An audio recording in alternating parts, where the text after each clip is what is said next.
Ako po, si Emily. Wala po akong hilamos. Basta pagdating ko po galing sa party kagabi, talagang diretso ang beauty ko sa kama. Talagang as in, grabe. Kaya, tingnan nyo na lang ang aking tsura ngayon. Sabog pa.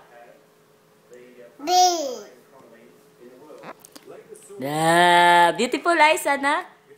Susay.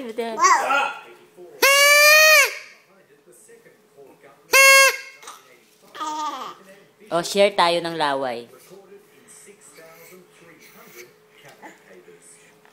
Beautiful eyes, be? Beautiful eyes?